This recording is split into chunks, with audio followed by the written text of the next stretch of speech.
Messieurs, bonjour, il est midi à Dakar et partout ailleurs au Sénégal, 12h GMT, bienvenue dans le grand journal de la RFM. Au sommaire de ce journal, Seydina Fall Bougazeli face au procureur de la République. Après 48 heures de garde à vue à la gendarmerie, l'ex-député a été déféré ce matin dans le cadre de l'enquête sur une affaire de présumé trafic de faux billets. Faux billets de banque et transfert d'argent. De nombreux points services ne disposent pas de détecteurs de billets contrefaits. À suivre notre reportage sur le sujet, ce sera avec Nafissatou Silla. Le maraîchage pour lutter contre l'immigration clandestine et l'exode rural, c'est la stratégie mise en œuvre par les habitants de Ndjefoun Farba près de Thiès et vous l'entendrez dans ce journal, ça marche.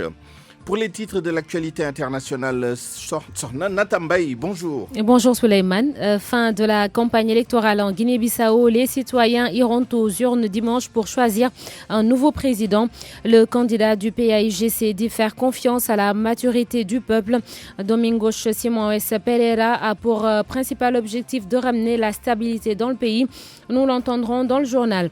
Les parlementaires de la CEDEAO ont refusé d'adopter le rapport sur la situation politique en Guinée. Les députés demandent que le texte soit d'abord soumis à la commission chargée des affaires politiques. Le développement de tous ces titres dans un instant, Sornana Tambaye. À présent, les titres du journal des sports que vous nous présenterez. Cher Tidiane Diagne, bonjour. Bonjour à vous Souleymane. L'actualité phare, le mondial de beach soccer auquel participe le Sénégal, qui joue d'ailleurs ce soir à 19h15. Ce sera contre la Russie. Vous entendrez le compte-rendu de Sodetiam qui reviendra sur les dernières informations concernant l'équipe, mais aussi la réaction d'Ibrahim Ndiaye Chita, le manager de l'équipe, qui parle sur comment aborder cette rencontre afin de gagner la Russie ce soir. Nous allons aussi nous intéresser au football, mais cette fois-ci à l'étranger, notamment la 14e journée de la Ligue 1 française qui va démarrer ce soir. Le PSG, leader d'Idrissa Gana Gueye, fera face à la formation de Lille. Le développement, ce sera dans quelques moments, Souleymane. Oui, les détails dans quelques instants avec vous, cher Tidiane Diagne. Et puis, point de vue aujourd'hui sur le pèlerinage à la Mecque, à la mise en onde de ce journal à l'UNBA.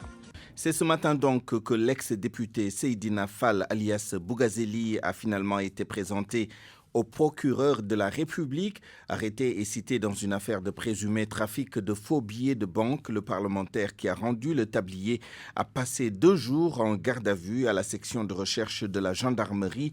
Nous sommes en direct du palais de justice où le procureur entend Seydina Fall depuis ce matin. Avec vous, Pape Balagueye, bonjour. Où en est-on avec le face-à-face entre Bougazeli et Bassirou Gueye? Oui, Souleymane, vous l'avez dit, Seydina Fall Bougazeli déféré au parquet depuis ce matin, attend d'être présenté au procureur de la République après 48 heures de garde à vue à la section de recherche de la gendarmerie nationale de Colobane. L'ex-député impliqué dans une affaire présumée de trafic de faux billets de banque est toujours à la cave. Et pour l'heure, rien ne bouge à part une visite de Maître Hassan Diomandjaï qui donc a parlé mais dit ne pas s'être constitué d'ailleurs pour défendre Bougazeli.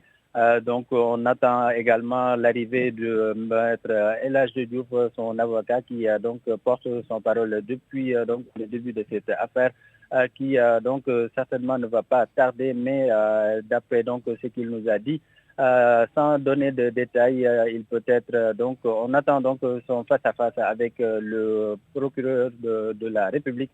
Ce sera donc certainement d'ici cet après-midi. Et rappelons que les confrères sont également là et c'est donc tout ce qu'on peut retenir pour l'heure, Souleymane, en attendant certainement que Bougazeli, Seydina Fall Bougazeli soit face au procureur, comme le disent ces avocats qui donc se sont constitués, Souleymane. En direct du palais de justice, siège du parquet. Merci à vous. Pape Balagueye, restons sur le sujet des faux billets de banque dans les services de transfert d'argent notamment. Aucun moyen de savoir si on encaisse ou pas de faux billets. Nombreux sont ceux qui ne disposent pas de machines de détection de billets contrefaits et cela leur porte souvent préjudice. Reportage Nafissatou Silla. À la question de savoir comment détecter un faux billet, aucun de ces services de transfert d'argent ne dispose de machine de détecteur de faux billets de banque. Pour en avoir le cœur net, c'est la méthode classique, manuelle. Pour le moment, on n'a aucune idée sur ça. On ne sait pas si c'est bon ou pas. On fait juste des transactions. Peut-être qu'à la banque, c'est eux parfois qui vont faire des vérifications pour voir si c'est un bon billet ou pas. Mais là, actuellement, nous n'avons pas vraiment de pouvoir. Pour savoir si l'argent c'est une phobie ou non pas, tu prends l'argent, tu le mets dans ta main, tu le plies. Si tu laisses l'argent, s'il se déplie, tu vas savoir que c'est une phobie. Mais s'il reste intact, ça veut dire que l'argent est bon. Ismaël Abba se contente juste de bien regarder. Vous voyez le billet là, il y a le logo, non? Vous voyez le logo. Le logo, il y a 10 000 aussi à l'intérieur. Avec les phobies, on ne peut pas voir ça. Je prends mon temps, en comptant là. En comptant les billets aussi, il faut bien toucher ça. Quand tu touches, si c'est un phobie, ça te dit quelque chose. Mariama John, cependant, reste sur ses gardes. On n'encaisse pas de gros montants ou des devises. Parfois, c'est un peu louche. Parfois, quand on veut nous donner des dollars ou bien on nous donne un chèque, on refuse de prendre ça parce qu'on se dit que c'est pas fiable et que ça peut être de faux billets. Alpha Diallo est gérant de transfert d'argent au marché de Ouakam. Il a une fois encaissé des faux billets de banque. Les faux billets, on les amène les soirs. Parce que les soirs, il y a beaucoup d'ambiance, il y a beaucoup de monde. Ils profitent là-bas pour amener l'argent. Mais tu ne peux pas le savoir parce qu'il y a beaucoup de monde. J'ai fait que ça une fois, mais moi je ne connaissais pas les faux billets. Parce que le grand n'était pas là. C'est lui qui est venu pour que je lui montre ça et m'a dit que c'est une phobie. Jusque-là, le faux monnayage est en train de gangréner silencieusement notre économie et aucun mécanisme pour les profanes de pouvoir reconnaître ces faux billets de banque. Il est 12h07. Parlons de cette manifestation cet après-midi sur le boulevard du Centenaire. Elle est organisée par plusieurs collectifs de victimes d'expropriation foncière. Le Forum social sénégalais va participer à cette marche dont l'objectif est de dénoncer l'accaparement des terres. Mamadou Mignane Diouf au téléphone avec Georges Déthié Diop. Les objectifs sont relatifs à la défense de notre patrimoine foncier. Depuis quelques années, le foncier africain en général, les Sénégalais en particulier, fait l'objet de convoitises provenant de l'extérieur, mais aussi de l'intérieur, avec des immobiliers personnels qui essaient donc de mettre la main sur le foncier, qui pour construire des maisons et vendre, qui pour cultiver du jatropha ou autres produits, qui d'autres aussi pour installer ses propres affaires. Et on a vu donc ce qui s'est passé à Tivaouane Peulh, où des populations sénégalaises s'étaient battues, s'étaient organisées, jusqu'à pouvoir construire chacun ou chacune une petite maison. Et on se lève un beau matin, on dit là vous avez construit, ça appartient à tel promoteur, vous devez quitter, et on vient, on écrase des centaines de maisons. On a vu aussi donc que cela s'est passé à Gadaï, cela s'est passé aussi dans d'autres zones. Sans compter ce qui s'est passé à Anne-Marie, où on loge des personnes qui ont acheté dans un service appartenant à l'État, les HLM pour ne pas le citer, et un beau matin, on se rend compte que les maisons étaient très mal faites. On leur dit, vous devez déguerpir. Un déguerpissement douteux où certains soupçonnaient de partir pour ne plus revenir. Ce sont tous ces mécontentements qui sont liés à l'accaparement des terres depuis la directive de l'Union européenne en 2010. Ce sont donc tous ces mécontentements qui ont fait que les populations sont en train de s'organiser pour défendre aussi bien en milieu urbain qu'en milieu périurbain et rural leurs terres. Le maraîchage pour lutter contre l'immigration clandestine et l'exode rural. La stratégie donne des résultats probants à Ndjefoun Farba, un village de la commune de Toubatoul dans le département de Thiès. Avec quelques hectares dédiés aux femmes et aux jeunes, le projet a également des effets bénéfiques sur la sécurité alimentaire. Correspondance à Thiès, Cheikh Anta Diop. Nous sommes à Ndjefoun Farba, un village de la commune de Toubatoul. Les femmes et les jeunes ont pris des mesures fortes pour lutter contre l'exode rural. Le maraîchage est pratiqué ici sur presque 1 hectare. Julie Cissé, la coordonnatrice de Gypsioir. Les femmes qui se levaient à 5 h du matin, aidés par leurs maris, leurs frères, allaient dans les périmètres horticoles de la zone de Dias pour faire 7 h, 8 h de travail et revenir nuitamment, avoir de quoi renforcer leur pouvoir économique. C'est elles qui ont dit que c'est des choses dans le passé. Elles se lèvent, elles sont dans leur village, elles s'activent dans leur périmètre. Nous avons eu une campagne intéressante durant l'hivernage où le gombo articulé à l'aubergine douce ou amère a fini de renforcer l'équilibre nutritionnel. Vous avez entendu les jeunes, ils sont en train de faire un plaidoyer pour un retour au village parce que les femmes ont pu bénéficier de 4 hectares. Nous avons commencé à exploiter les 2 hectares. Les 2 autres hectares vont être aménagés pour la population jeune. Parce que si nous voulons que nos jeunes restent au niveau des terroirs, il faut qu'il y ait de l'espoir. Abdou Ndiaye, un des facilitateurs, estime que ce projet va définitivement régler le problème du chômage dans dans cette localité. Du manioc, de la patate, de l'aubergine, ils ont pu récolter quand même. Je ne vais pas dire beaucoup d'argent, c'est encore trop tôt, mais vraiment il y a un début de solution par rapport au problème de pauvreté qui avait été identifié. Les habitants du village de Ndiéfoun Farba ont pris conscience que seul le secteur de l'agriculture peut sortir la population de la pauvreté. RFM Thiès, Cheikh Anta Diop.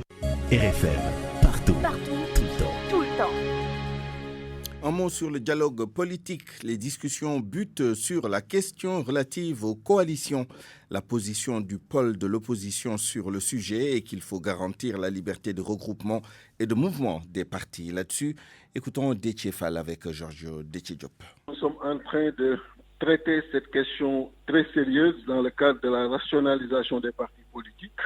Pour nous, au niveau de l'opposition, il faut évidemment favoriser les coalitions, ce qui permettra d'avoir des élections mieux organisées, mais on tient également à la liberté de mouvement. Et par conséquent, il ne s'agit pas de légiférer sur les coalitions, mais laisser la possibilité aux partis politiques de choisir leur coalition, d'y adhérer et laisser à ces coalitions le soin de travailler sur un règlement intérieur, sur donc un procédé par lequel ils vont aller ensemble, ces partis politiques.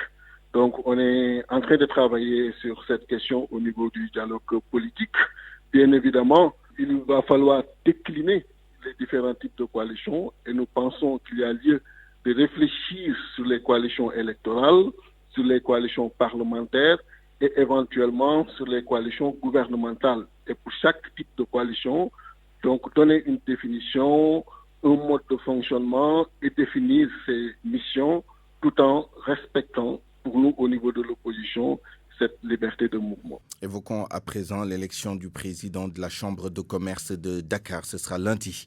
Serigne Mboup favorable à un vote, même si un consensus pourrait être trouvé entre les deux candidats. Le président de la Chambre de commerce de Kaolack était l'invité de RFM. Serigne Mboup annonce qu'il ne va plus briguer le poste de président de cette chambre consulaire. La loi ne prévoit pas de consensus. Le décret, nulle part, n'écrit de consensus. Même s'il y a un consensus, qu'il y a une seule candidat, il faut aller au vote. Moi, ce que je demande, c'est bon qu'il y a de consensus, parce que ça veut dire qu'il y a des présidents qui ont désisté au profit de l'autre. Mais quand même, quelle que soit l'issue des discussions que nous aurons aujourd'hui entre nous et les organisations professionnelles et les deux candidats, mais si un consensus n'est pas trouvé, allons-y ensemble en vote, comme ce que les syndicats l'ont fait, comme ce que les politiciens l'ont fait. Donc je pense que normalement, il devrait plus avoir de problème. C'est pour donner la volonté de l'Assemblée générale, un vote secret, parce que les Sénégalais peuvent être au salle. Quand on dit que lever la main, tu vas voir quelqu'un qui a levé la main, il n'est pas d'accord. Pourquoi l'élection présidentielle même, on le fait au secret pour laisser la personne s'exprimer sa volonté intérieure. Et donc je pense que ça c'est très important. Allez-vous vous présenter à nouveau au poste de président de la Chambre de commerce de Kaolack? On dit que normalement si les textes étaient en vigueur, normalement moi j'ai fait 10 ans. Mais les textes qu'on doit refaire, les textes nous permettaient de représenter parce que c'est les anciens textes. Mais moi je pense que dans ma propre volonté, je n'ai pas dit c'est catégorique pour moi, de ma propre volonté, je ne pense pas m'inscrire encore pour la prochaine élection. Je ne pense pas. Parce qu'aujourd'hui, j'ai une ambition de servir ma ville natale, c'est Kaolack, comme maire, et donc de travailler pour développer économiquement, pour ce qui est de l'investissement, ce qui est de l'emploi et ce qui est de cadre de vie. Et puis Dakar, bientôt, sera une capitale sans panneaux publicitaires et autres objets encombrants implantés sur les emprises des grands axes routiers. Une décision du préfet de Dakar saluée par les régisseurs. Avec l'acte 3 de la décentralisation, 40 régies sont enregistrées, mais les acteurs du secteur veulent une réorganisation du métier. Écoutons Abdoulaye Thiam, président de l'association de régie publicitaire du Sénégal, avec Amadou Sabarba. L'état actuel d'encombrement de nos grandes artères est devenu un problème. Nous accueillons avec bonne intelligence parce que nous travaillons avec le préfet en ce sens. On a parlé de panneaux publicitaires, d'objets encombrants. Peut-être que les panneaux publicitaires sont beaucoup plus en vue, mais il s'agit de tous les supports qui se trouvent sur les grands axes routiers qu'on a déterminés. Tout ce flou est arrivé avec l'acte 3. Donc avant l'acte 3, au niveau de l'acte 2, c'était les villes qui donnaient les autorisations. Et au niveau de la ville de Dakar précisément, un travail méticuleux a été fait pour identifier l'ensemble des sites qui étaient où où il était possible d'implanter des supports publicitaires, que ce soit un panneau, que ce soit un kiosque, que ce soit en fait tout support outdoor. Malheureusement, avec l'acte 3, donc l'autorité a changé de camp, ça a quitté les villes pour aller vers les mairies. Et comme je vous ai dit, au niveau de la ville de Dakar, donc ce qu'on avait retenu, c'était au maximum 1200, je pense, points identifiés à Dakar à l'époque. Donc avec l'acte 3, avec 18 communes d'arrondissement, s'il s'agit maintenant pour chaque commune de donner des autorisations, vous voyez ce que ça fait. Ça, c'est un premier problème. Et l'autre problème, c'est un problème purement juridique. Qui doit être régisseur et qui ne doit pas l'être? Qui doit être agence de communication qui ne doit pas l'être? Qui doit être agence conseil et qui ne doit pas l'être? Ça relève en fait de l'organisation même juridique du métier de publicitaire. RFM. L'actualité internationale. Rebonjour Sornana Tambaye. Rebonjour Souleymane. Guinée-Bissau, à 48 heures de la présidentielle, le candidat du PAIGC affiche son optimisme. Domingos Simões Pereira dit faire confiance à la maturité du peuple bissau-guinéen. L'ancien Premier ministre appelle ses concitoyens à opter pour la stabilité. Sa principale motivation, c'est d'améliorer les conditions de vie de la population. Domingos Simões Pereira est joint par Georges Détidiop. Je crois au phénomène démocratique. C'est le peuple qui va décider de notre avenir commun, du pays qu'on a rêvé. Et je pense qu'après les 5 années de crise, la population bissau-guinéenne a eu l'occasion d'évaluer le comportement des uns et des autres. C'est pourquoi, nous sommes tranquilles et on croit à cette échéance. J'ai toujours dit que ma motivation dans la politique, c'est pas de me montrer meilleur que quelqu'un d'autre. Dire qu'on va aux élections pour faire une revanche, ça sera me aligner dans tout ce qui était le comportement des gens qui ont bloqué le fonctionnement de notre pays. Mon défi, c'est pas ça. Moi, je veux réunir la population bissau-guinéenne. Je veux convoquer la nation bissau-guinéenne à apaiser toute l'ambiance politique et sociale pour qu'on puisse avoir la paix nécessaire pour bâtir notre pays. Je pense que c'est un pays possible, c'est un pays plus que probable. Ce qui a manqué, c'est la stabilité et une vision de leadership. C'est ça que je veux apporter dans la fonction de président de la République pour qu'on puisse renverser les indicateurs sociaux de ce pays. Et c'est aujourd'hui la fin de la campagne électorale. Les Bissau-Guinéens iront aux urnes dimanche pour élire un nouveau président parmi les 12 candidats, dont le chef de l'État sortant, José Mario Vaz. La crise politique en Guinée au menu de la session parlementaire de la CEDEAO, les députés ont refusé d'adopter le rapport. Le Parlement a rejeté le texte pour une première raison. La commission chargée des affaires politiques doit au préalable valider le rapport. Ensuite, les députés de la CEDEAO attendent la position définitive d'Alpha Condé sur la révision de la constitution du pays. Les détails avec notre envoyé spécial à Abuja, Fama John. Ce n'est donc pas une surprise. À l'unanimité, les parlementaires de la CEDEAO ont décidé de renvoyer le rapport présenté par la Guinée à la commission chargée des affaires politiques, paix et sécurité. Les députés ne s'en cachent pas. La situation qui prévaut dans ce pays est inquiétante. Alexandre Sankara est député burkinabé. Ça nous préoccupe et nous avons interpellé la direction du Parlement pour que le Parlement puisse prendre ses responsabilités. Il faut prévenir et c'est maintenant qu'une mission en tout cas doit être envoyée en Guinée. Donc vous n'allez pas valider le rapport tant que la situation... Non, tant que la situation n'est pas éclaircie, on ne va pas valider les rapports. Devant leurs collègues, les députés de la Guinée ont tenté de rassurer, mais c'est peine perdue. Ce que la Guinée a subi lors de la présentation de son rapport n'est pas loin d'un camouflet diplomatique. Haja Esete Dafé, membre de la délégation guinéenne, minimise avant d'appeler la CEDEAO à s'impliquer davantage. Jamais on n'a connu ça. Et ce n'est pas le souhait de la Guinée qu'on rentre dans ça. Quand on regarde autour de nous, vous avez la Sierra Leone a connu ça, le Libéria a connu,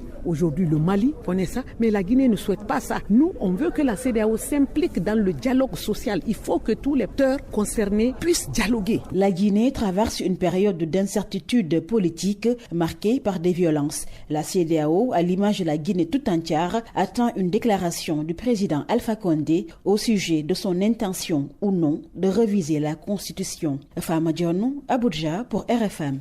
Mauritanie à présent, Biramda Abeid revient à la charge et s'attaque au régime. Et pour l'opposant, il n'y a pas de doute, le pays est dirigé par un duo, l'ex et le nouveau président Mohamed Ould Abdelaziz et Mohamed Ould Ghazouani. À la preuve, selon lui, la réunion à huis clos du parti au pouvoir présidé par Ould Abdelaziz. Biramda Abeid était en conférence de presse à Nouakchott. Nous l'écoutons au micro de notre correspondant Mohamed Diop. L'histoire m'a donné raison. Moi, j'ai toujours dit que l'ancien président et le nouveau président sont les membres d'une même équipe, d'un même parti. Et j'avais dit dès le début, je l'avais dit pendant la campagne, et je l'avais dit au lendemain de la campagne, que je veux discuter avec le pouvoir parce que je considère que le pouvoir est un et indivisible. Je considère que les deux hommes sont des amis de 40 ans. Je considère qu'ils étaient au pouvoir depuis le coup d'État jusqu'à 2019. Et je veux dire qu'ils sont toujours un duo au pouvoir, qu'ils sont au pouvoir, tous les deux. Un ancien ministre de la Justice du Nigeria arrêté à Dubaï. Oui, Souleymane Mohamed Adoké, qui a aussi été procureur général et entre les mains d'Interpol. Selon son avocat, il s'était rendu aux Émirats arabes unis pour suivre un traitement médical. En avril dernier, un tribunal nigérian avait délivré des mandats d'arrêt contre Adoké et l'ancien ministre du pétrole Dan Etete. Ils sont tous les deux cités dans une affaire de corruption présumée. Cela concerne un accord pétrolier de 1,3 milliard de dollars, environ 770 milliards de francs CFA, impliquant les compagnies pétrolières Eni et Shell. 60 ans après son indépendance, le Niger décide de changer d'hymne national. Et c'est parce qu'une partie de cet hymne loue la grandeur de l'ancien colonisateur, à savoir la France. Selon le ministre de la Renaissance culturelle, il faut trouver un texte qui peut galvaniser la population, toucher la fibre patriotique. Un comité chargé d'élaborer le nouvel hymne est mis en place. Il est composé de plusieurs membres du gouvernement, d'experts rompus dans l'écriture et la composition musicale. Le pays va célébrer le 61e anniversaire de son indépendance le 18 décembre, Souleymane. Merci Sornana Tambaye, il est 12h23. Aujourd'hui, au sujet de la controverse autour de l'organisation du pèlerinage à la Mecque, au lendemain d'une réunion houleuse entre la délégation à l'organisation de ce pèlerinage et les voyagistes privés. Et pour en parler, nous serons tout à l'heure en direct avec Cheikh Fall, porte-parole des voyagistes privés, et Ousmane Ndoye, délégué général adjoint au pèlerinage au lieu saint de l'islam. RFM Sport. Rebonjour, Chartiane Diagne. Rebonjour à vous, Souleymane Niang. Mondial de beach soccer, le Sénégal à la quête du trophée. Eh oui, les Lions qui vont jouer leur premier match aujourd'hui à partir de 19h15 contre la Russie. Pour rappel, le tournoi se déroule à Asunción, c'est la capitale du Paraguay où se trouve notre envoyé spécial Sodetiam. Voici son compte rendu. Pour son entrée en matière, le Sénégal va affronter la Russie, une grande nation de beach soccer. Tout comme le Sénégal, les Russes ont eu leur première participation en Coupe du Monde en 2007.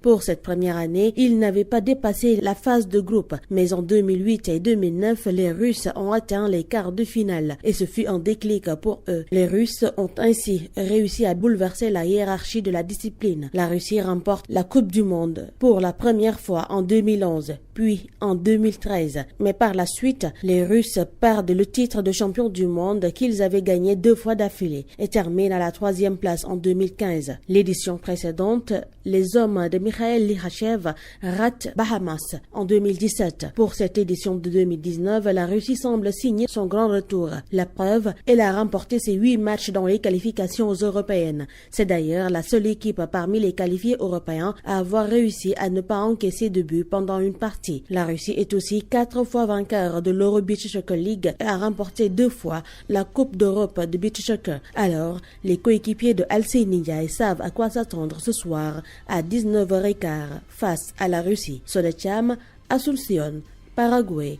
Radio Futur Média. Sodetiam sur les bonnes performances de l'équipe de Russie, une équipe à ne pas négliger. Nous allons écouter Ibrahim Ndiachita, c'est le manager du Sénégal. Il parle en tout cas sur la stratégie à mettre en place pour battre justement la Russie, des propos recueillis par Sodetiam. Nous savons aussi l'importance au niveau des compétitions, le premier match qu'il faut d'abord impérativement quand même gagner. Et c'est ce que nous souhaitons aujourd'hui. Mais on doit avoir quand même beaucoup de concentration, surtout pour le début du match. Et essayer au moins d'apporter le doute dans la tête des Russes. Et je suis convaincu que c'est des équipes que nous respectons et qui savent vraiment les résultats que nous faisons. Sûrement, ils se diront que bon, nous si on gagne le Sénégal aussi, ils ne voient pas ce que cela peut leur amener. Par rapport, si le Sénégal gagne maintenant la Russie, mais ce sera un événement ici. Déjà que la Russie a été 2 fois championne du monde. Et vous voyez, et là, présentement aussi, elle est championne d'Europe. Donc, vous voyez, il nous faut beaucoup de concentration, beaucoup de respect pour l'adversaire. Et aussi, essayer de ne pas surtout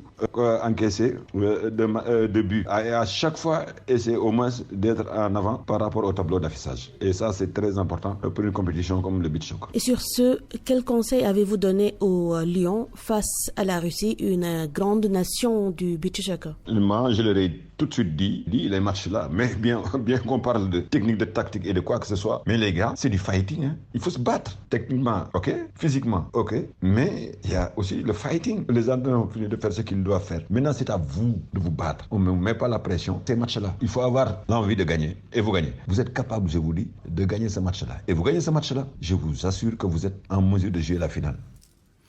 Football à l'étranger, d'abord la France. La France où le Paris Saint-Germain va en découdre ce soir à partir de 19h45 contre Lille. Match prévu donc à 19h45, le Paris Saint-Germain de Idrissa Gana Gueye qui est en tête de son groupe. C'est à l'occasion de l'ouverture de la 14e journée du championnat de France en Angleterre. Demain, l'entame de la 13e journée, à suivre notamment la première sortie de Tottenham dirigée par son nouvel entraîneur Mourinho. Tottenham donc, les Spurs qui sont en déplacement chez West Ham United. Retenez que Liverpool de Sadio Mané joue demain contre la formation de Crystal Palace. Ce sont les Reds de Liverpool qui sont en déplacement. Le choc va opposer cependant demain à 17h30 Manchester City à la formation de Chelsea. En Allemagne, c'est la 14e journée qui va être lancée aujourd'hui à 20h. Retenez que Levante joue contre la formation de Mallorca, que l'FC Barcelone joue demain à partir de midi en déplacement chez Leganés. Le Real Madrid accueille la formation de la Real Sociedad. En Italie, c'est aussi la 13e journée. À 14h demain, la Juventus de Turin, sans Cristiano Ronaldo, qui a été mis au repos, se déplace chez Atalanta de Bergame. À 17h, Milan AC contre le Napoli de Kalidou Koulibaly. 19h45, Torino contre Inter de Milan. La suite pour dimanche et puis la fin, c'est prévu pour lundi. Et puis nous enchaînons avec le championnat allemand. C'est la 12e journée qui va être donc entamée aujourd'hui à partir de 10h30. Dortmund qui joue contre la formation de Paderborn. Dortmund mal en point dans ce championnat de l'Allemagne dénommé Bundesliga. Le Bayern Munich qui est en déplacement chez la formation de Düsseldorf. Ce sera pour demain à 14h30. Notez que le Borussia Mönchengladbach est en tête du classement du championnat allemand avant cette deuxième journée qui, je le rappelle, va démarrer ce soir à partir de 19h30. Merci pour ce round-up. Merci à vous, cher Tidiane Diagne. Il est 12h29. RFM, la presse du jour. La presse de ce vendredi 22 novembre 2019, lui, est commentée par Georges Détié-Diop. On en frémit. 517 morts sur les routes de janvier à octobre 2019 et 23 146 victimes, dont 22 629 assistés sur un total de 13 778 accidents de la route sur l'ensemble du territoire national. Ce sont des chiffres enregistrés par la Brigade nationale des sapeurs-pompiers. 517 morts et l'Observateur parle d'hécatombe sur les routes du Sénégal en 10 mois seulement.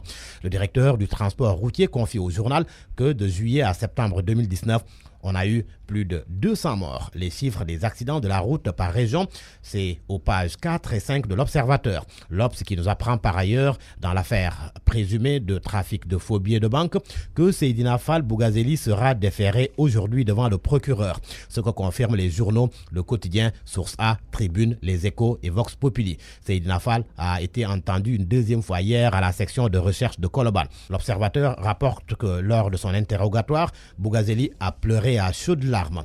Quant à son supposé complice, Kalidoussi, il a été finalement libéré hier si l'on se fie à enquête. Sa copine Irène Préra a également été libérée après son audition. Une autre enquête, celle-là relative à l'affaire des 750 kg de cocaïne saisie au large de Dakar. Libération révèle que l'OCRTIS a placé en position de garde à vue le directeur général d'une société très respectée. Dans la foulée, un directeur chez CFAO a été interrogé, mais comme témoin. Selon mon confrère confrères, les investigations tournent autour du bateau de plaisance dans lequel se trouvaient Faisal Boutbour et Amadou Mboup au moment de leurs interpellations.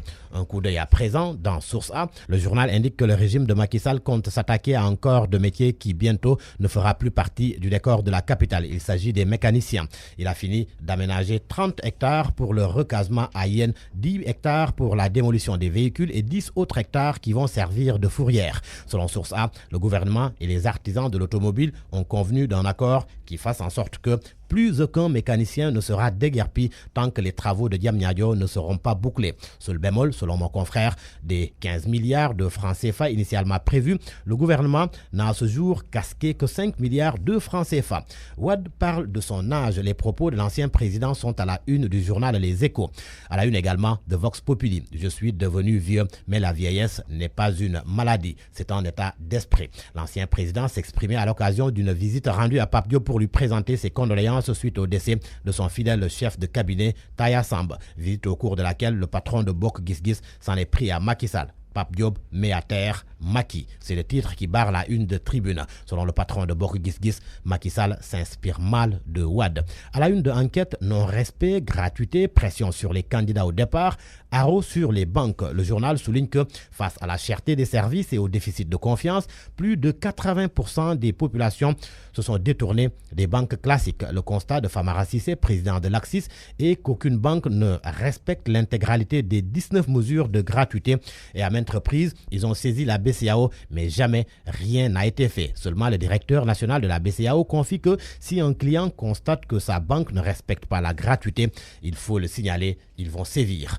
Intéressons-nous à présent avec le quotidien, à la problématique de l'admission des bacheliers dans les établissements supérieurs. Le journal indique que le SAES, le syndicat autonome de l'enseignement supérieur, dénonce l'impréparation du gouvernement et exige l'audit de la plateforme Campusen. Selon le syndicat, les conditions préalables n'ont pas été réunies. Du coup, le SAES demande au gouvernement de prendre les mesures nécessaires pour accompagner l'accueil des nouveaux bacheliers dans les universités publiques. Sport pour terminer, l'ancien coach des Lions, Lamine Ndiaye, s'entretient avec Record. Au menu, l'équipe nationale de football. Selon Lamine Ndiaye, les gens doivent arrêter de donner des leçons à Aliou Cissé, qu'on le laisse travailler. Aliou Cissé, que Stade appelle Mr. Turnover. Selon le journal, il a toujours essayé de trouver les solutions pour que son équipe ne soit pas déséquilibrée si un joueur manque à l'appel. En 2019, et Savoir Stade, il a utilisé 13 différents 11 de départ en 13 rencontres. Dans la foulée, le Soleil fait état de 35 joueurs convoqués et 30 utilisés en 2019.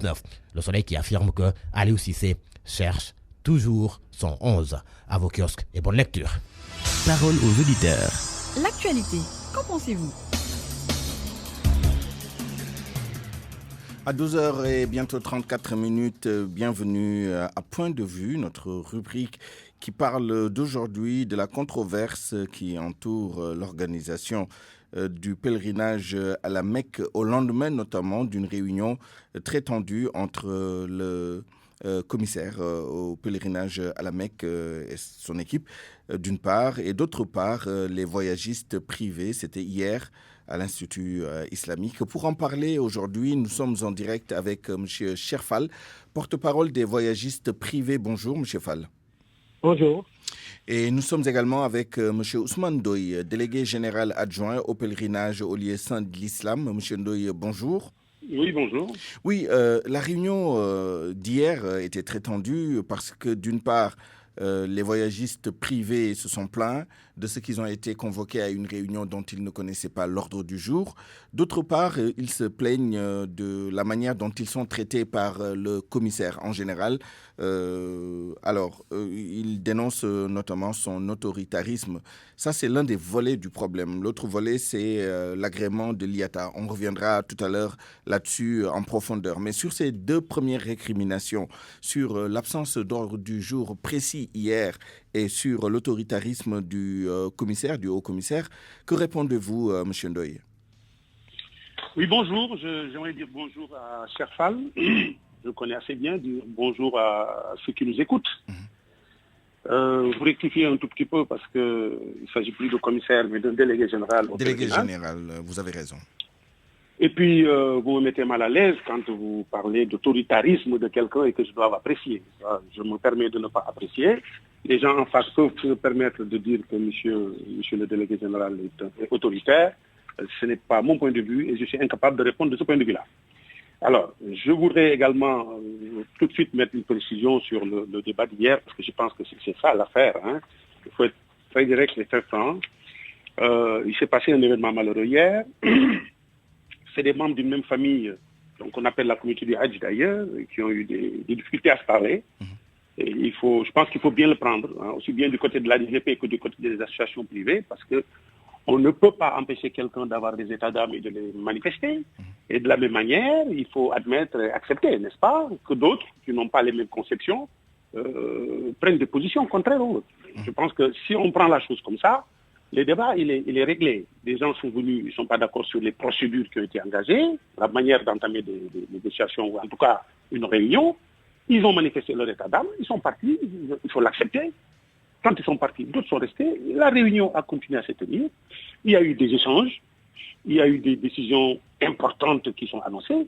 Je pense qu'il ne faut pas mettre de l'huile sur le feu. À mon avis, c'est des moments que des membres d'une famille ont traversés. Il faut mettre de l'ordre dedans et continuer à travailler pour l'image de notre pays, hein, pour l'image du Sénégal, parce que quand on parle de présidence de l'organisation du pèlerinage au lieu saint d'Islam, ça se passe à la Mecque, ça ne se passe pas au Sénégal. Et à la Mecque, on doit y aller soudé, n'est-ce pas, pour défendre notre pays, pour présenter l'image du Sénégal, que le Sénégal soit bien vu. C'est comme ça que je vois le débat. Je suis délégué général adjoint. Je ne peux pas me permettre de parler au nom du délégué général parlant de sa personne. Je peux parler en tant que délégué général adjoint de l'organisation de ce pèlerinage, parce que j'ai un point de vue et j'ai la responsabilité, n'est-ce pas, d'encadrer, si vous voulez, de gérer les privés. J'entends bien. Je suis bien placé pour en parler. J'entends bien. Alors, vous évoquez des mesures importantes qui ont été prises. Avant de donner la parole à M. Ousmane Doye, est-ce que vous pouvez nous faire une petite synthèse, une somme un peu de ces mesures, puisque c'est le fond du problème à proprement parler? À M. Ousmane Doye, hein? À M. Ousmane Doye, non, à Cherfal tout à l'heure. Oui, Ousmane Doye, oui. Vous parlez à M. Ousmane Doye. Exact. Alors, écoutez, il y a un problème fondamental qui a été posé. Vous l'avez annoncé tout à l'heure, c'est le problème d'IATA. De quoi s'agit-il d'ailleurs? Est-ce que vous pouvez nous expliquer très rapidement? C'est très simple. Les autorités saoudiennes, par un démembrement, ont envoyé un message à la délégation générale au pèlerinage, donc au Sénégal, pour leur dire qu'il est question, à partir de maintenant, que l'organisation du pèlerinage soit liée, pour ceux qui organisent, à une licence, une autorisation d'IATA, pour que tu aies accès au portail électronique. C'est une information reçue sur laquelle la délégation est en train de travailler, parce que la délégation ne prend pas pour compte tout ce qui vient, et puis la délégation a le devoir de défendre les Sénégalais et les organisateurs privés. S'il y a un élément nouveau qui rentre dans l'organisation du pèlerinage qui peut créer des problèmes, le rôle de la délégation, c'est de saisir de la question, de défendre les Sénégalais, de faire de sorte que ça soit positif pour nous, que l'événement qui est en train d'arriver, que cette restriction, ou alors en tout cas ce poids relativement lourd qui est en train d'arriver, qu'on puisse l'encaisser et puis qu'on puisse s'en servir et le positiver. Je pense que c'est ce que le délégué a dit derrière. C'est un problème qui, comme ça, quand on l'entend, paraît extrêmement important, dangereux même à la limite, alors qu'en réalité, c'est une proposition qui est en train d'être faite à la Oumma de façon générale et qui n'est pas encore officiellement agréée. Donc, nous attendons d'avoir des informations autour. Et ça, le délégué l'a dit hier. Évidemment, c'est un problème de dialogue toujours. Il faut que les gens s'entendent sur des questions. Il n'y a rien de définitif. Et que le délégué l'a encore annoncé hier. Très bien. Donc, le délégué également a dit, parce que les gens pensent que quand vous n'avez pas la licence, le permis, l'autorisation IATA, vous n'organiserez pas le pèlerinage, ou alors on va vous sanctionner, ou alors on va vous retirer votre quota, ou alors. Alors, ça aussi, c'est très clair. Cet IATA-là qu'on veut imposer, entre guillemets, aux organisateurs, n'entache à rien la possibilité à celui qui est organisé depuis des années de continuer à organiser.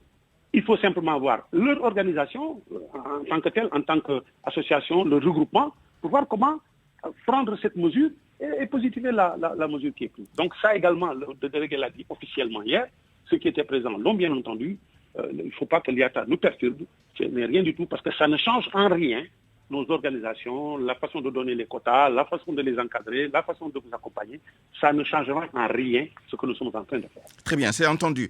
Monsieur Cherfal, il y a la forme et il y a le fond. La forme, c'est le mode de convocation, c'est l'absence d'ordre du jour et tout ce qui a été évoqué par monsieur Ousmane Ndoye pour le relativiser et le minimiser par rapport à l'importance de la question de fond qui est cet agrément IATA. Quelle est votre réaction par rapport à ces deux aspects et surtout sur la question de l'agrément IATA qui semble être une menace pour les voyagistes privés? Bonjour d'abord. Je dis bonjour à mon ami Ousmane Ndoye, que je connais bien. Je dis bonjour à tout le monde et à tous les auditeurs de la RFM. Je vous remercie de m'avoir invité à participer à ce point de vue. Et je partage entièrement la première partie de la déclaration du délégué général adjoint Ousmane Ndoye, disant que en quelque sorte, nous sommes embarqués dans la même galère. Parce que nous avons les mêmes points de vue, nous avons les mêmes intérêts pour l'intérêt du Sénégal, le prestige du Sénégal, et aussi pour le bien-être des pèlerins et des organisateurs. Ça, je le partage. Là, il n'y a pas de différence entre les privés et ce que dit la délégation. Mais le problème, nous, ce que nous demandons, c'est tout simplement d'être respecté. On sait que l'État du Sénégal respecte le secteur privé et il l'a montré à plusieurs reprises. Ça, on n'en doute pas au seul instant. On voudrait qu'un démembrement de l'État du Sénégal applique ce que veut l'État du Sénégal par rapport à la privatisation du pèlerinage, qui a commencé son processus depuis longtemps, qui, en principe, si tout était respecté, aurait dû être atteinte la privatisation à 100% depuis 2018. Bon, peut-être qu'il y a eu d'autres contingences qui ont fait que c'est pas arrivé à terme jusqu'à présent. Je sais que l'État a la volonté de privatiser et l'État ne le reculera pas, ça je le pense très bien. Mais ce que je voulais dire, on n'a pas de problème avec la délégation. La délégation est investie d'une mission de service public qui est d'organiser le pèlerinage, parce que c'est l'État qui a le devoir régalien d'organiser le pèlerinage. Les privés n'ont qu'une concession de service public. Cette concession, on doit l'accomplir parfaitement pour respecter tous les termes établis par l'État pour l'organisation du pèlerinage. Ce que l'on demande, c'est d'être respecté. Le délégué adjoint l'a dit tantôt, ils ne veulent que le bien des pèlerins, des organisateurs, et pour la réussite du pèlerinage. Et c'est aussi ce qui nous met dans cette voie, nous, privés. On convoie presque 80 à 85% des pèlerins.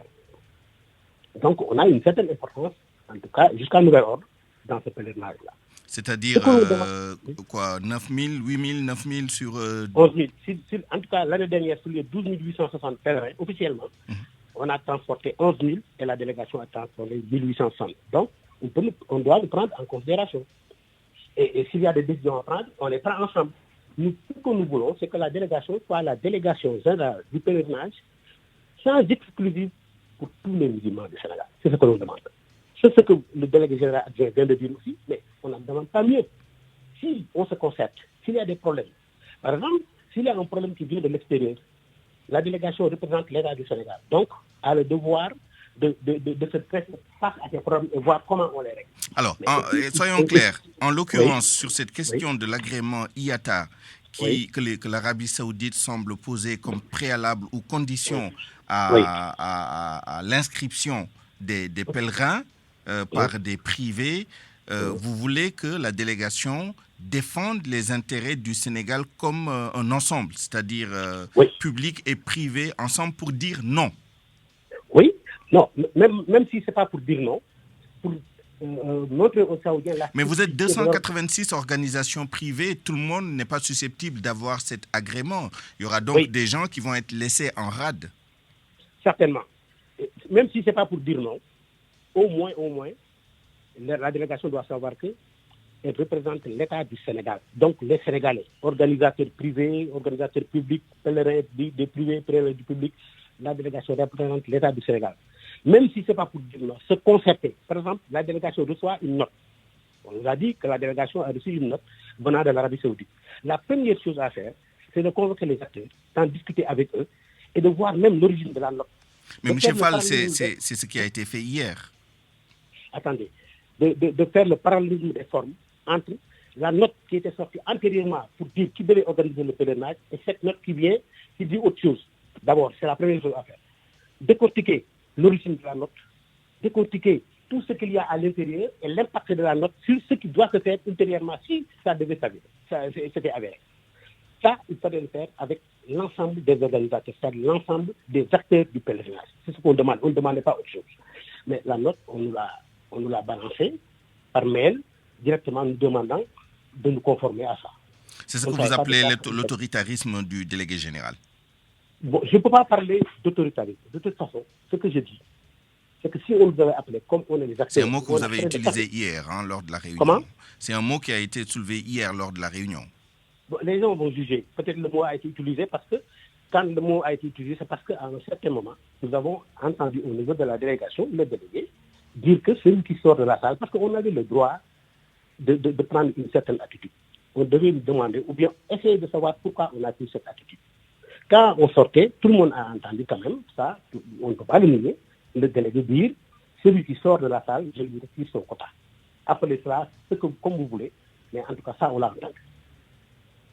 Très bien. Vous êtes d'accord avec moi? Oui. Très bien. Alors, revenons sur le fond du problème, c'est-à-dire cet agrément de l'IATA. Monsieur Ousmane Ndoye, aujourd'hui, qui a l'agrément au Sénégal, qui ne l'a pas et quelle sera l'attitude du Sénégal pour le prochain pèlerinage? Est-ce que la délégation a l'agrément? Je vais déjà rectifier un peu, parce que nous sommes dans une famille. Et je ne peux pas accepter que M. Fall dise qu'il représente une certaine importance. Non, il représente une très grande importance, parce que c'est plus de 90% de l'organisation du pèlerinage. Il faut qu'eux aussi, ils sachent que le pèlerinage, c'est eux.